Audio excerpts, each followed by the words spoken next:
another video. I hope you guys are all doing great. As you can tell by the intro, I'm actually really happy and excited to be making this video for you today. We are expecting baby number 4 and I am so excited to finally be able to share that. I am exactly 20 weeks today. We found out yesterday that we were having a baby girl, which was on Valentine's Day. So this means I'm filming this the day after, so you're pretty much seeing this in real time or live time.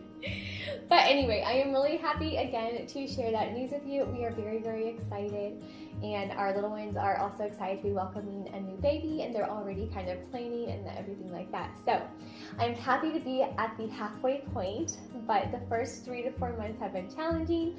And even now, even though I am at that 20-week point, some days are still challenging because this is my first pregnancy where I've actually stayed sick past that 15-week mark, if that makes sense. So it's been kind of challenging. So when I heard that Yasmine from Mommy on the Move was hosting a collaboration based off of homeschooling during those seasons of life where it just might be challenging, whether it be life changes, life circumstances, moving, just complete life changes too. I wanted to jump on that and kind of share with you kind of what we did in our homeschool during the time where I didn't want to homeschool. So it's always those like that first 3 to 4 months, as I shared before, that it was just really hard, really hard. So I wanted to kind of share with you what we did and more of what we didn't do as well when it came to just mama struggling and overall life was struggling during those few months. But yeah, I do hope you guys enjoyed today's video. I did want to mention as well that this is actually, the collaboration is hosted by Yasmine from Mommy on the Move. I will have her channel linked down below too, so be sure to go check her video out and her channel if you would also like some more homeschooling encouragement and inspiration. And then I also have linked down below the playlist of other mamas also sharing with you their homeschooling struggles when they had to kind of move things around and adjust because of life changes and life's challenges. Yeah, I do hope you guys enjoyed today's video, and let's get into it. So this pregnancy has actually been really different for me personally. With my son, I was definitely sick, but by that 12 to 13 week mark, I was pretty much done with being sick and had my energy back. And the same thing with my other 2 girls. Like, I was able to have my energy back around that, mostly before 14 weeks. But with this pregnancy, it was very different because I was very sick and just exhausted and depleted. And a lot of it I know had to do with the fact that I already had 3 little ones to take care of on top of all the other responsibilities and homeschooling, an 18-month-old that wanted mommy a lot too. So the first 3 months were very difficult, very challenging. It's one of those things where I look back at that now that I have my energy back finally, but I'm still kind of sick, if that makes sense. I kind of look back at the first 3 months and I kind of feel bad for what we didn't do or what we didn't get done. And it's funny because I actually, just a couple weeks ago when I really started feeling better, we started getting back into our normal like school routine, our unit study fun and things like that. I actually told my kids, I'm like, I'm really sorry that for the past few months mommy has not been present. I felt like that I was just failing the past few months because we weren't getting anything done, we weren't doing all the things. And their response was so funny. They're like, oh, it's been the best time ever because we've got to watch all this stuff. Like, their screen time has definitely gone up a lot for that first, honestly, probably 3 months, because past the first trimester. And so like they got to watch a lot of stuff, and we got to do art projects, and we just got to play, and it was honestly fun. And so they were just telling me about all this stuff that they loved about it.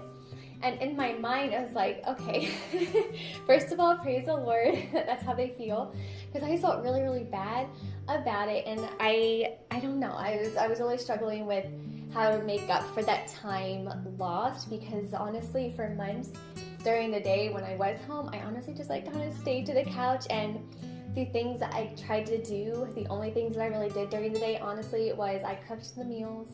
So breakfast, lunch, and dinner, I was still able to get like that out. And then to try to keep up with the laundry. But honestly, everything else just kind of had to be like, yeah.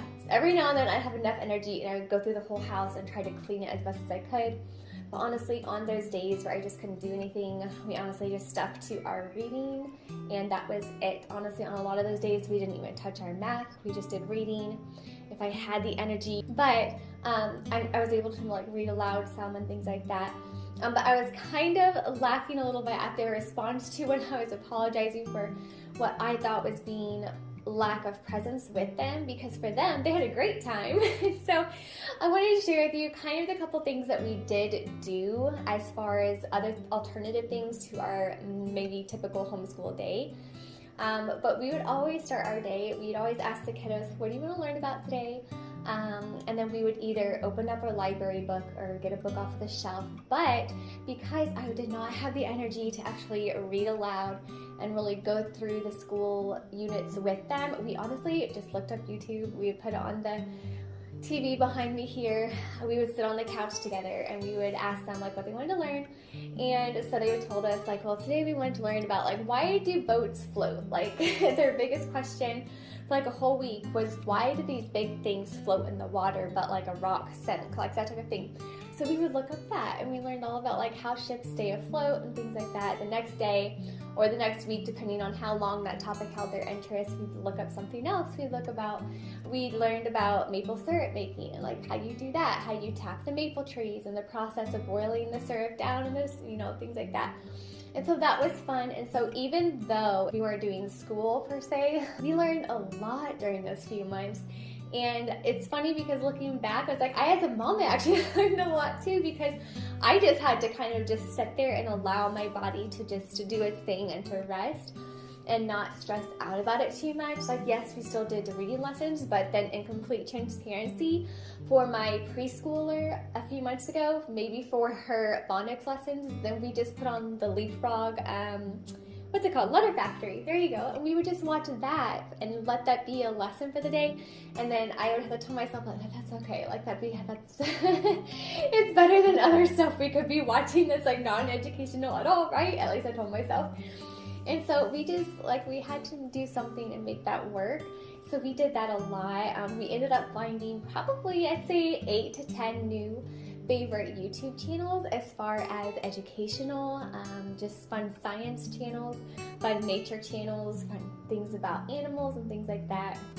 And just things that my kids love and are interested in, and we ended up kind of homeschooling on YouTube, if that makes sense. And then the other thing that we did, I let the kiddos do some reading eggs and things like that on the desktop. So even though we weren't actually sitting down and I didn't have the energy to sit down and go through all the lessons with them, but we together, like as a mama and the babies, we did sit on the couch and we were still learning together as a family, even though I couldn't really be their teacher, if that makes sense. So that's honestly just what we've been doing the past few months. Like I said, we have been back into our normal school routine probably for about 4 weeks now. Praise the Lord that we have been able to, I have been able to kind of get back into that routine with them. And we've enjoyed doing unit studies again. Mommy has her energy back most of the time. There's still a few days, we're a little bit off, but I wanted to share that with you because sometimes when you're going through these difficult seasons of life, even though I knew that this season wasn't going to last forever, and I think that's what I was holding on to as far as on those days where I could not get off of the couch at all. I was kind of holding on to that hope that I know this is obviously not a forever thing. We had to take a step back for my sake and for my health's sake and things like that. And as it turns out, the kiddos, like they said, had the best time of their life. So I was actually so excited and really happy that that was their perspective of, to me, what was a difficult time. It didn't really even faze them as little people. They just had a grand old time. They had a great time. So I wanted to encourage you to not have to worry about those days where you honestly just need to rest and let that be okay. And even on those days where you don't get out the books and maybe you do just have to sit and learn things a different way, like you're still learning together, you're still growing together as a family. And I think that's the whole joy for me about the flexibility of homeschooling. And I have shared this before on my channel, that it is the biggest joy is the flexibility of being able to do things and learn different things that maybe be out of the box or out of context and things like that. And yeah, it was just like looking back, even though it was hard on me, looking back, it also was really, really sweet. And we did make a lot of memories because, like I said, we spent a lot of time on the couch together. And then the kids did a ton of art projects and everything like that. So Looking back, it was a good time, even though it was a challenging time. And that perspective has changed a lot for me, especially after hearing what their perspective was. It made me give myself a little more grace when it comes to that. But yeah, I hope you guys did enjoy today's video. Be sure to go check out Yasmine's video on this topic, as well as the other mamas sharing with you kind of how they homeschool and everything in their home during life's challenges and when life gets a little bit more difficult. But yes, thank you again for being here and for watching today's video and supporting me and my channel. I really, really appreciate it. And if you have not already, I'd love to have you join our family, and you can do so by subscribing down below. And until our next video, you guys have a good one. Bye.